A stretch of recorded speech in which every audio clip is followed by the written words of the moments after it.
সূরা আন-নাজম। রহমান রহিম আল্লাহ তাআলার নামে। নক্ষত্রের শপথ, যখন তা ডুবে যায়। তোমাদের সাথী পথ ভুলে যায়নি, সে পথভ্রষ্টও হয়নি। সে কখনো নিজের থেকে কোনো কথা বলে না, বরং তা হচ্ছে ওহী, যা তার কাছে পাঠানো হয়। তাকে আল্লাহর এই ওহী শিখিয়ে দিয়েছে এমন একজন ফেরেশতা যে প্রবল শক্তির অধিকারী। সে হচ্ছে সহজাত বুদ্ধিমত্তার অধিকারী। অতঃপর সে একদিন সত্যি সত্যি নিজ আকৃতিতে তার সামনে এসে দাঁড়ালো।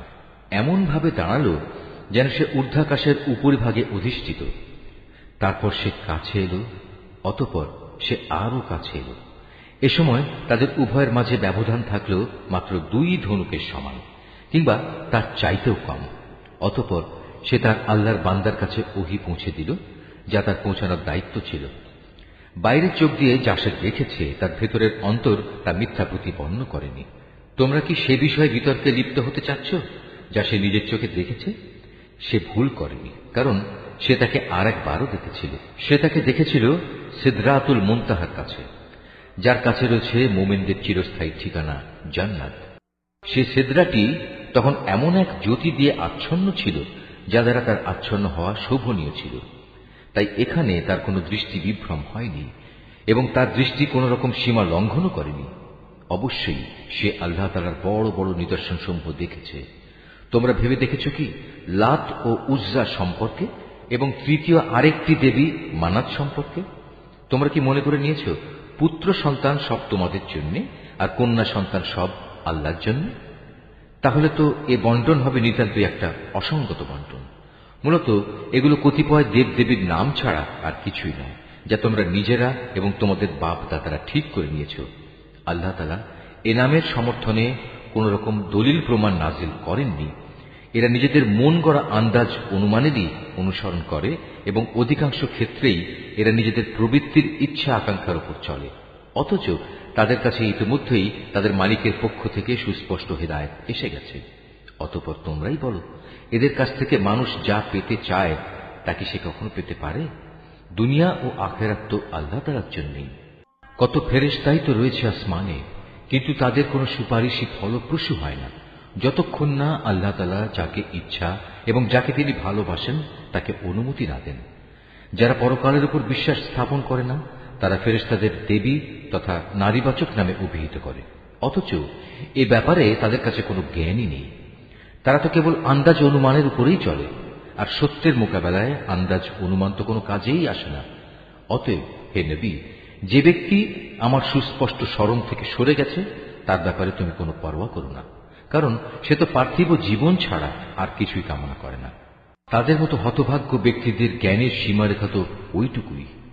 একথা একমাত্র তোমার মালিকই ভালো করে জানেন কে তার পথ থেকে বিচ্যুত হয়ে গেছে, এবং তিনিই ভালো করে বলতে পারেন কে সঠিক পথের সন্ধান পেয়েছে। আসমান সমূহ ও জমিনের সব কিছু আল্লাহ তাআলার জন্য। এতে করে যারা খারাপ কাজ করে বেড়ায় তিনি তাদের খারাপ প্রতিফল দান করবেন, এবং যারা ভালো কাজ করে তাদের তিনি এজন্য মহা পুরস্কার প্রদান করবেন। এটা তাদের জন্য যারা বড় বড় গুনাহ থেকে এবং বিশেষত অশ্লীলতা থেকে বেঁচে থাকে। ছোটখাটো গুনাহ সংগঠিত হলেও তারা আল্লাহর ক্ষমা থেকে বঞ্চিত হবে না, কারণ তোমার মালিকের ক্ষমার পরিধি অনেক বিস্তৃত। তিনি তোমাদের তখন থেকে ভালো করে জানেন যখন তিনি তোমাদের এ জমিন থেকে পয়দা করেছেন। তখনও তিনি তোমাদের জানতেন যখন তোমরা ছিলে তোমাদের মায়ের পেটে ক্ষুদ্র একটি ভ্রূণের আকারে। অতএব কখনো নিজেদের পবিত্র দাবি করো না। আল্লাহ তাআলা ভালো জানেন কোন ব্যক্তি তাকে বেশি ভয় করে। এই আয়াতটি যিনি তেলাওয়াত করবেন এবং যিনি এই আয়াতটির তেলাওয়াত শুনবেন তাদের সবাইকে এখানে একটি সাজদা আদায় করতে হবে। এটা ওয়াজিব। হে নবী, তুমি কি সে ব্যক্তিটিকে দেখোনি যে আল্লাহ তাআলার পথ থেকে মুখ ফিরিয়ে নিল? যে ব্যক্তি সামান্য কিছুই দান করল অতঃপর সম্পূর্ণভাবে নিজের হাত গুটিয়ে নিল, তার কাছে কি অদৃশ্য জগতের কোনো জ্ঞান ছিল যে তা দিয়ে সে অন্য কিছু দেখতে পাচ্ছিল? তাকে কি একথা জানানো হয়নি যে মূসার কাছে পাঠানো আমার সহিফা সমূহে কি কথা লেখা আছে? তাকে কি ইব্রাহিমের কথা জানানো হয়নি? ইব্রাহিম আল্লাহর বিধানাবলী পুরোপুরি পালন করেছে।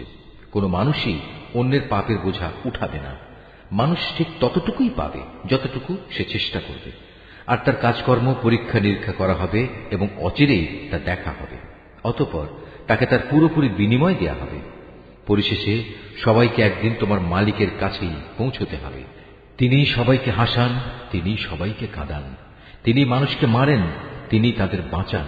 তিনি নরনারীর যুগল পয়দা করেছেন এক বিন্দু স্খলিত শুক্র থেকে। নিশ্চয়ই পুনরায় এদের জীবন দান করার দায়িত্বও কিন্তু তাঁর একার। তিনি তাকে ধনশালী করেন এবং তিনি পুঁজি দান করে তা স্থায়ী রাখেন। তিনি সেরা নামক নক্ষত্রেরও মালিক। তিনি প্রাচীন আদ সম্প্রদায়কে ধ্বংস করে দিয়েছেন। তিনি আরো ধ্বংস করেছেন সামুদ জাতিকে এমনভাবে তাদের একজনকেও অবশিষ্ট রাখেননি। এর আগে তিনি ধ্বংস করেছেন নূহের জাতিকে, কেননা তারা ছিল ভীষণ জালেম ও চরম বিদ্রোহী। তিনি একটি জনপদকে উপরে উঠিয়ে উল্টো করে ফেলে দিয়েছেন। অতঃপর সে জনপদের উপর তিনি ছেয়ে দিলেন এমন এক ভয়ঙ্কর আযাব যা তাকে পুরোপুরিভাবে ছেয়ে দিল। তারপরেও হে নির্বোধ মানুষ, তুমি তোমার মালিকের কোন কোন নিদর্শনে সন্দেহ প্রকাশ করো? আযাবের সতর্ককারী এ নবী তো আগের পাঠানো সতর্ককারীদেরই একজন। তড়িৎ আগমনকারী কিয়ামতের ক্ষণটি আজ আসন্ন হয়ে গেছে। আল্লাহ তাআলা ছাড়া কেউই সে ক্ষণটির দিনকাল সম্পর্কিত তথ্য উদ্ঘাটন করতে পারবে না। এগুলি কি তাহলে সেসব বিষয় যার ব্যাপারে তোমরা আজ রীতিমতো বিস্ময় বোধ করছ? এসব বিষয় নিয়ে তোমরা আজ হাসাহাসি করছ, অথচ পরিণামের কথা ভেবে তোমরা মোটেই কাঁদছ না। মনে হচ্ছে তোমরা মূল ব্যাপারেই উদাসীন হয়ে গেছ। অতএব তোমরা আল্লাহ তাআলার সামনে সিজদাবনত হও এবং কাউকে শরীক করা ব্যতীত তাঁরই ইবাদত করো।